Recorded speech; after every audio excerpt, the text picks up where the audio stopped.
Okay, it's 7:30. We will go ahead and get started. Like some of you had already heard me say, I am not very good at technology.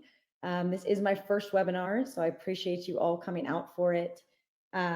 Just so you know that you will be able to hear me, you can see my slideshow presentation, but I cannot hear you. I can, however, see if you type in the chat. I will try to do my best to keep an eye on that. Let me know if you have any questions along the way. I am going to share a fair amount of information, and it may get a little confusing. I know you all joined because you had plenty of questions around this topic, so please do not hesitate to stop me, but we'll also have time at the end for questions. Okay, so today's webinar is the Incontinence Fix, 3 simple tricks to exercise without leaking. A little bit of background on myself. So I am an athletic trainer by trade. I got my bachelor's and master's degree in athletic training and practiced that for about 6.5, 7 years until I moved to Pennsylvania. And so when I was living in North Carolina before, I worked in a physical therapy and sports performance clinic. And as an athletic trainer in the state of North Carolina, I was actually able to see physical therapy patients as long as there was a supervising PT in the building. It truly allowed me an incredible experience where I learned a lot around some really intelligent professionals. But one day I had a woman on my schedule who was about 25 weeks pregnant, and I had no idea what I could and could not do with her. And thankfully, my colleagues did. And so I leaned on them. We had an incredible session, but turned out she didn't know what she could and could not do either. And after that day, I just swore I never wanted to feel like that again, where I could not help a woman navigate pregnancy or postpartum or even perimenopausal and menopause. So on the right, you see Institute of Clinical Excellence. I owe a lot of what I have learned to them. They are an incredible resource, mostly for physical therapists for continuing education. But they have some great podcasts that I have listened to along the way, a course I took alongside a friend, and just followed a lot of their professionals to learn a lot of what I know now. And while I was in North Carolina, I started seeing more and more pregnant and postpartum women and treating them in the physical therapy space. So when I moved to Pennsylvania and I started working at Gauge Strength Training, one of the first things I said to Devin and Jeff was that I wanted to work with women, pregnant, postpartum, menopausal, perimenopausal women, and that I wanted to learn more. So a few months into me working at Gauge, I started a pregnancy and postpartum athleticism certification. So it's a pretty intense online course that I took with Brianna Battles, who is the one in the picture here with me. So she is on the right. And I got certified as a pregnancy and postpartum athleticism coach, and then actually attended a in-person portion to that a few weeks ago in Boise, Idaho, which just was an incredible networking opportunity, but also allowed me to practice my skills and education even more. So just a little bit of background on me and where all of this came from and my interest. At Gauge Strength Training, we specialize in 40 plus and beginners, and we have a large population of females. So I knew that I wanted to learn more to better serve this population, especially women going through menopause and experiencing some of these symptoms. And so that's kind of what brought us here tonight. So a quick overview of what is the pelvic floor. On the right is a pretty good picture of the pelvis and then the pelvic floor muscles. A lot of people don't even necessarily know what the pelvic floor is. So this is a good representation of that.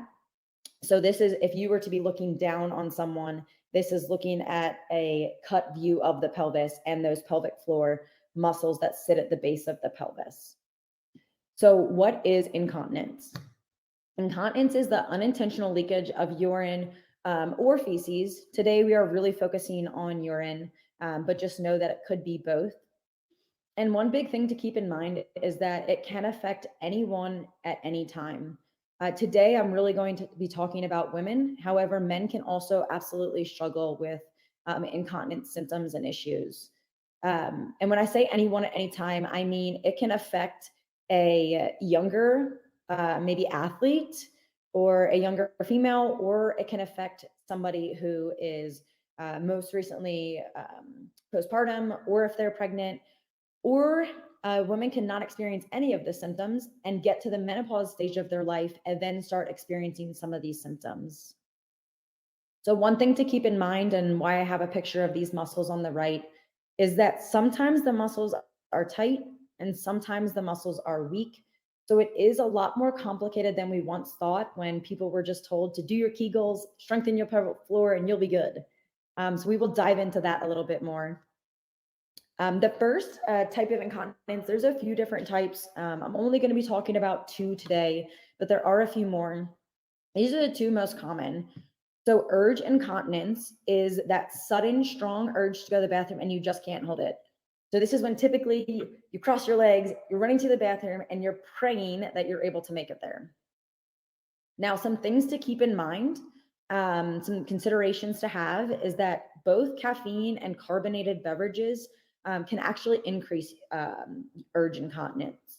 So if you're somebody who loves 4 cups of coffee and then a tea in the afternoon, or your Celsius beverage, or if you're somebody that's really into the carbonated beverages and spindrift drinks like I am, just know that they can be bladder irritants.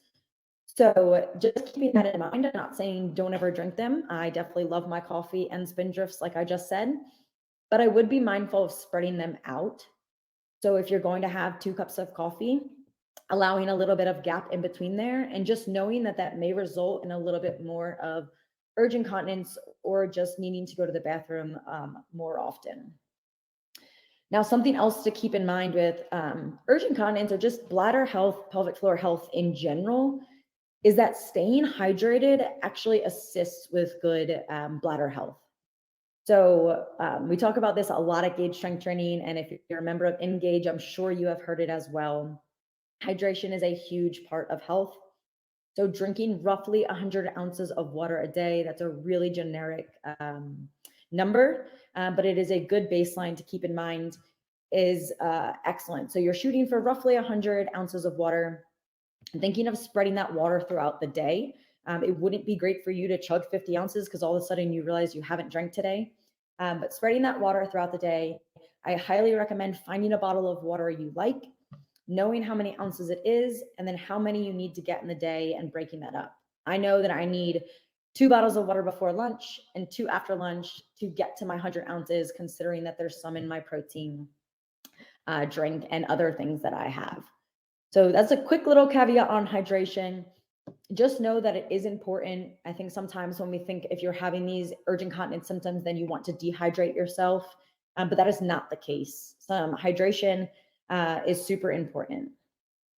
So going into what can you do about urge incontinence, I'll talk more about like long-term fixes later. As far as quick fix, I want you to actually try to avoid the urge of crossing your legs, running to the bathroom, and hoping that you make it there. I want you to think about taking a deep breath, Kegel and draw up through the pelvic floor, and then calmly walk to the bathroom. It can be easier said than done. However, it is definitely beneficial if you're able to take that deep breath, slow down your thoughts and maybe some anxiousness you have around needing to get to the bathroom as soon as possible. Kegel and create that contraction of the pelvic floor to give yourself some support, and then go ahead and calmly walk to the bathroom and go from there. Now, what is a Kegel? I should have prefaced this in the beginning that I am going to use some potentially vulgar language or some off-putting terms, but this pelvic floor space it's tough. A lot of people don't know a lot about their pelvic floors and the function and what a Kegel truly is. So using terms that make sense definitely help. So a Kegel, it is not a max contraction of the pelvic floor and everything surrounding it. It's not a big squeeze. I want you to think about lifting a blueberry with your vagina. So sorry, like I said, definitely a little bit vulgar and out there, but that slight lift and draw up is actually what we're looking for, opposed to that strong contraction. It's just a quick little caveat. Probably one of the most interesting things I've learned recently is that our feet and our pelvic floor share a nerve connection. So if you are at home and you want to try this right now, you can try doing a Kegel, stand up, do a Kegel like I just explained, and then curl your toes and do a Kegel. For most people, this will elicit a stronger contraction when they curl their toes.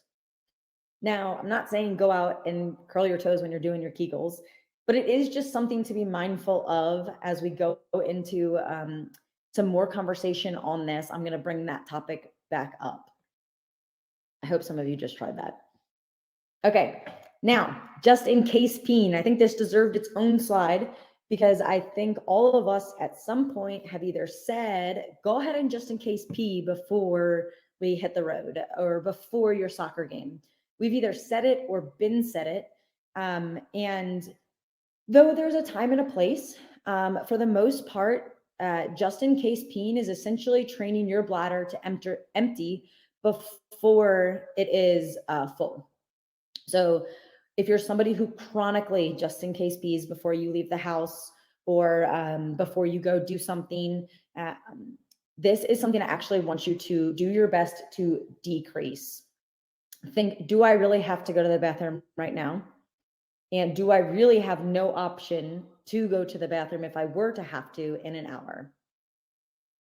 So be mindful of that. Like I said, there is a time and a place. If I'm about to go on an 8-hour car trip and I know that the first 2 hours is all country roads, then of course I'm probably going to go to the bathroom. But if you can avoid it, think twice next time before you just in case pee.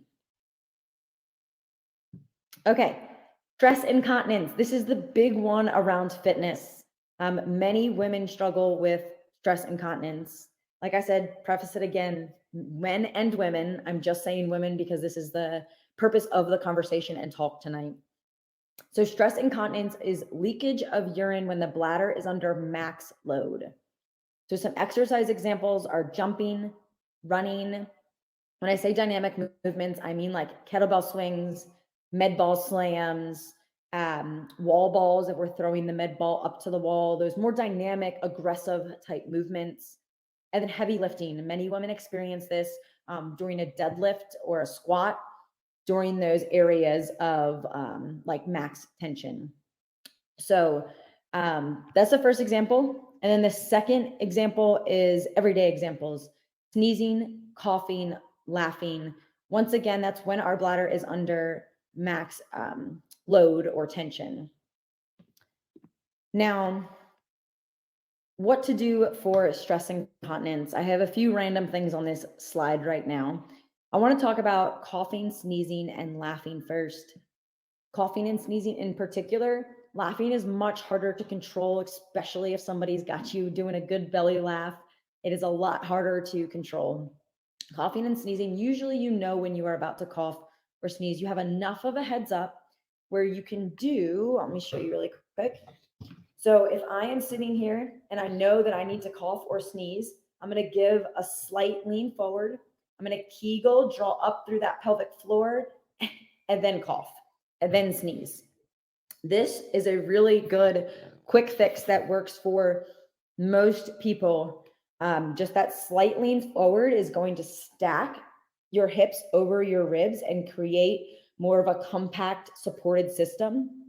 The Kegel will allow you to contract that pelvic floor to provide the support to decrease leaking or hopefully stop the leaking from happening in that moment. So that is a quick tip, trick that you can try tomorrow, tonight. Next time you cough or sneeze, feel free to try it with a laugh. Like I said, it is just a lot harder to control in those situations. You can absolutely try that lean forward though when it comes to laughing. Now, when it comes to jumping, running, and like jumping jacks, so activities like that, I'm going to stand up for a second because I want you to see. So if I'm standing up here and I am about to jump and I know that I leak with jumping, here's another funny cue. I'm going to think tips over toes. So I'm going to have that slight lean forward to close off the system here, provide a little bit more support. And then I'm going to give a strong exhale with impact. So if I'm jumping, I'm going to give a strong exhale when my feet hit the ground, when my bladder is under that max tension. So same with jumping jacks. If I were to do the jumping jack and jump out, I can add a strong exhale during that part, as well as when I jump my feet back together. Now, that's jumping. So a lot of we can find a threshold with jumping. So if I know that I'm good to jump for 10 jumps or 10 jumping jacks, so when I start to get to 12, 13, that's when I'm going to leak. We can practice these tendencies at that 11 mark, 10 mark, just underneath where you know you start to leak. Once you're feeling really good with the breath and the movement there, then you can start bumping up a little bit. You can start getting back to 11, 12, and work your way back up. It's not to say you never get to do 15 jumping jacks in a row again, but you do need to hang out a little bit below that threshold for a time being. So now kettlebell swings, med ball slams, wall balls, those more dynamic movements, you're gonna add your exhale during the hard part. So if I'm doing a kettlebell swing and I'm hinging back, I'm gonna exhale as I come up. Med ball slam, if I'm up on my toes, and then I go to slam the med ball down. During that hard part, I'm gonna add a pretty forceful exhale. Wall balls, as I explode up. So essentially, during that harder or more dynamic movement, you're going to add that strong exhale. So we'll pause for a second and kind of explain what that strong exhale does. Now, the pelvic floor, like we saw in the first slide, sits at the base of our pelvis. It's a set of muscles. As we exhale, it should elicit a co-contraction of the pelvic floor, providing support. As we exhale also, our diaphragm raises. So our diaphragm sits through here.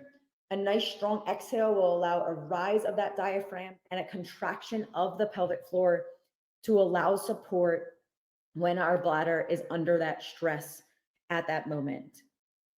Now, the next, let me go back for a second and talk about squats and deadlifts. It is very common if a woman is really pushing her weight in a squat and a deadlift to leak at the sticking point. If you're going heavy, a sticking point of a squat is usually when you get all the way down and you're about to start coming back up. That's usually when you are under that max load, when it is your hardest exertion to get back up. Or a deadlift, if you're at the bottom of the deadlift and you're about to come up, is when most women leak. Things to keep in mind with this is the breath, like we talked about.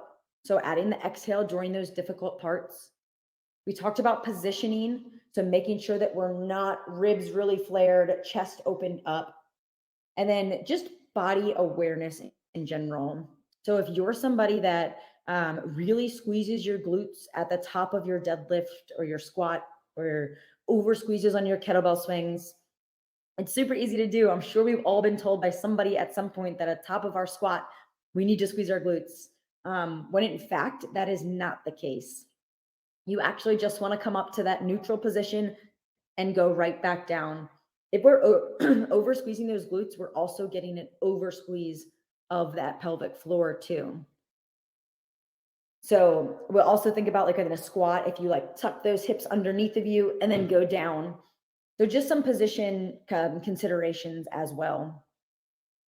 So we want to create this coordinated core system where the pelvic floor can relax and can contract when it needs to. I talked about in the very beginning how our pelvic floor muscles, just like the rest in our body, can be tight, they can be weak, they can be a combination of the two. And so if our muscles are on the tighter side, which is very common for women who lift weights, or just people in general, a lot of times we're actually more tight in our muscles in the pelvic floor than we are weak. So if our muscles that sit like this are tight, and then now they're under max tension, either from sneezing, coughing, laughing, or really feeling like we have to run to the bathroom, how can we ask them to contract if they're already tight like this? It's much harder to get those muscles to contract when they need to if they're sitting in a more contracted state. So relaxing the pelvic floor is key as well. That's why we're not just going to tell everyone and anyone to go do Kegels. They are good. We should do them, but we also need to relax the pelvic floor. I have some exercise examples on the next page that talk about a coordinated core system, and I'll explain what it looks like to do some relaxation exercises as well. But that's what I'm talking about with a coordinated core system. When you exhale, the pelvic floor should draw up, inhale, relax. The core is also, a lot of times we think of the core as the abs, when in fact the core is the abs, but it's also the low back muscles. It's also the hip flexors in the front of our hips. It's also the glutes, and it's also the diaphragm. So all of these muscles have to be able to work appropriately together in order for us to have good pelvic health function. So that is kind of the golden ticket, big picture. I gave you some quick tips and tricks that you can use tomorrow, but that is the bigger picture of what we are looking to do. So how do you do that? So exercises, there are absolutely exercises and things to be mindful of during exercise that can help you long-term. Pelvic floor physical therapy is also a thing. I want to spend a second talking about this. There's been a few, probably more than I can count, times where people have asked me, what is pelvic floor PT? And so pelvic floor physical therapy, it is a division of physical therapy. So you still need your doctorate in PT, and then you specialize in the pelvic floor. So when you go to a session, if they take insurance, they'll bill under your typical physical therapy specialist copay or deductible. And then they're going to ask you questions, just like when you go to PT. If you hurt your shoulder and they ask you, when did it start? What bothers it? They're going to ask you questions specific to your pelvic floor. They will likely ask if there's anything orthopedic going on, because sometimes a previous issue in your hip or a previous knee surgery or low back injury can also impact the pelvic floor. If you've ever heard it's all connected, that's true. It is. So they do a very in-depth evaluation. And then from there, they'll do their assessment. They'll watch you move. They'll see how maybe you squat or you walk, or some of your tendencies, kind of like I was talking about already. And then an internal exam is sometimes warranted. It's not always warranted, and you have to approve it first. I think that can be the scary part of pelvic floor PT. It's not, a lot of times it's not something a pelvic floor PT will do on the first visit. They might talk about it. They might ask for your consent if they feel it necessary next time. But they can do so much else. So please keep that in mind. There are some excellent ones in the Westchester, Exton area. Empower Physical Therapy in Exton is great. And there are so many others. So that's long-term. Let's get back to some quick fixes or some fixes that we can address in the gym. So this is a woman that I've been working with who is pregnant. In these pictures, she was probably 34 weeks pregnant. And so you can see on the picture on the left, me exhaling, breathing.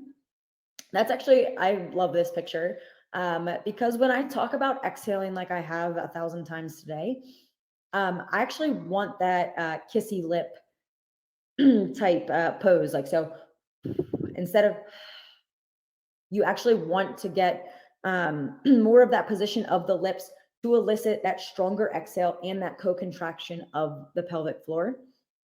And then you can see me drawing my hands together. So essentially what I'm asking her in that picture on the left is to take an inhale before she started her bridge. And then as she lifts, to exhale, draw the core together and blow through her lips like she's blowing into a balloon. And then she inhales way down, exhale, draw the core together. So though this was for someone who is pregnant, this is also a very common exercise I will give to someone who is struggling with incontinence, and to really help create that good foundation of a coordinated core system. So a bridge, I'm sure pretty much everybody in here has done a variation of a bridge at some point. You are probably already doing them in your workouts. If you do work out, it is just changing some little cues here and there and some things to be mindful of.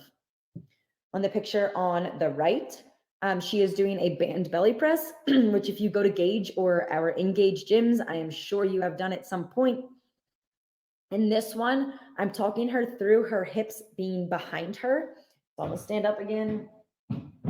So as she's doing her press, I'm talking about her hips slightly behind her ribs tucked over her hips, and then adding that exhale as she presses out. So a lot of times what we'll see is people tucking underneath or squeezing their glutes in a tall upright posture and maybe a rib flare or open up as they're pressing. I'm just cueing her to be more in that stacked position where her hips are behind her and relaxed. Her ribs are stacked over top of her hips without forcing it one way or opening the other. And then to add her exhale to get the co-contraction of the core and the pelvic floor. So two super common exercises. I'm just talking her through what she needs for those movements, which might vary for maybe what I need for those movements. It does depend, but those are some things that you can keep in mind. Now, I said I would explain some exercises for relaxing the pelvic floor. Unfortunately, I don't have any pictures for that, but for relaxing the pelvic floor, to get into a deep, relaxed squat. So you might hold on to a banister at your house and kind of sink down into a really deep squat. And then you're going to inhale into your pelvic floor. I like to say inhale into your holes. So you're inhaling into that space, really thinking about opening up, creating space, and then exhale, relax. Inhale, open up. Essentially what you're doing is your hips are open, your pelvis is open in this position, and then you are breathing, creating even more space in those muscles, more or less helping to stretch out or relax the pelvic floor. So a deep, relaxed squat is a great position. Child's pose, a wide-legged child's pose where you're sitting back and relaxed, is another great one. A happy baby, like a yoga pose, where you're on your back and you're pulling your knees in and you're nice and relaxed, breathing into the pelvic floor. There is another great one. Our Spider-Man lunges that we do at Gage or Engage are another great one. You'll always see me hang out in a Spider-Man lunge for a deep breath, breathing into that space as I'm opening up the one side. So more long-term fixes, things that you can keep in mind though at the gym this week when you are there. So that's a lot of information. So quickly recap the things that you can do tomorrow or tonight if you struggle with urge incontinence is keep in mind those beverage considerations and hydration. The next time you feel that really strong sudden urge and you want to run to the bathroom, crossing your legs, I want you to Kegel, take a deep breath, and calmly walk to the bathroom. If you're struggling more with stress incontinence, with activities, if you're coughing, sneezing, laughing, then I want you to think about that slight lean forward, Kegel, draw up through the pelvic floor, and then cough or sneeze. If it's more with activities like jumping or running or jumping jacks or jump rope, I want you to think about tits over toes, lean forward, and then strong exhale with impact. If it's kettlebell swings, med ball slams, those more dynamic movements, it's a strong exhale during the hard part of the phase. So those are some things to keep in mind. Please ask any questions that you have that may have come up. I said a lot of stuff, but I also did want to share this postpartum fitness ebook.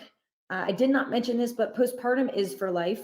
I think many women think that it ends at roughly 6 to 12 months or some even 6 weeks. And that's just not the case. The true definition, I believe, is 6 months-ish, but really we consider any woman who's ever had a child postpartum. So Even if you have not had a kid, though, just don't forget that you can still have incontinence symptoms. And especially around that perimenopausal, menopausal phase, you can see an increase in that as your body is changing, as hormones are changing. You can notice these symptoms more. You still can do something about it. It is not something that you just have to deal with and wear a pad for or plan on changing your underwear. Know that there is plenty to do. If you have interest in this ebook, the ebook has more information on incontinence.